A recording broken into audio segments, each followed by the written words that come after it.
There is a big cycle we're going to talk about that only if you study it over hundreds of years can you actually see the nature of the cycle.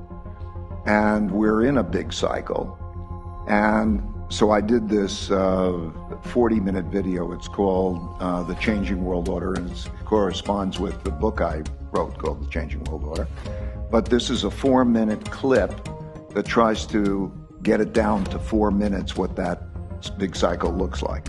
I studied the 10 most powerful empires over the last 500 years and the last 3 reserve currencies. It took me through the rise and decline of the Dutch Empire and the guilder, the British Empire and the pound, the rise and early decline in the United States Empire and the dollar, and the decline and rise of the Chinese Empire and its currencies, as well as the rise and decline of the Spanish, German, French, Indian, Japanese, Russian, and Ottoman empires, along with their significant conflicts, as measured in this chart.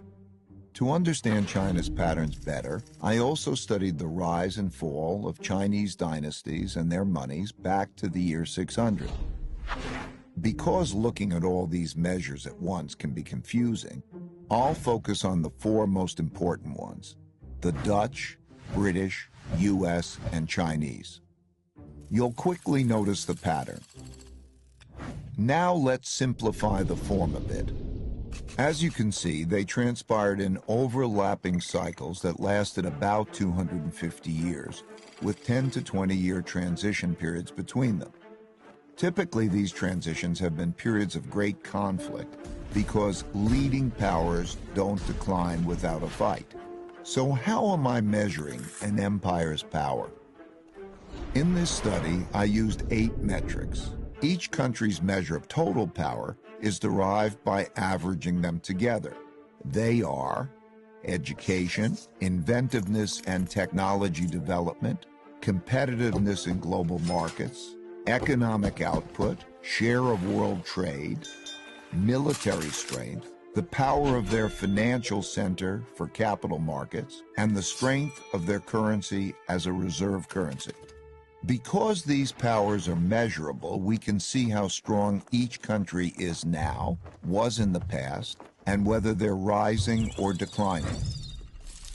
By examining the sequences from many countries, we can see how a typical cycle transpires. And because the wiggles can be confusing, we can simplify it a bit to focus on the pattern of cause-effect relationships that drive the rise and decline of a typical empire. As you can see, better education typically leads to increased innovation and technology development, and with a lag, the establishment of the currency as a reserve currency. You can also see that these forces then declined in a similar order, reinforcing each other's decline. Let's now look at the typical sequence of events going on inside a country that produces these rises and declines. In a nutshell, the big cycle typically begins after a major conflict, often a war, establishes the new leading power and the new world order. Because no one wants to challenge this power, a period of peace and prosperity typically follows. As people get used to this peace and prosperity, they increasingly bet on it continuing. They borrow money to do that, which eventually leads to a financial bubble.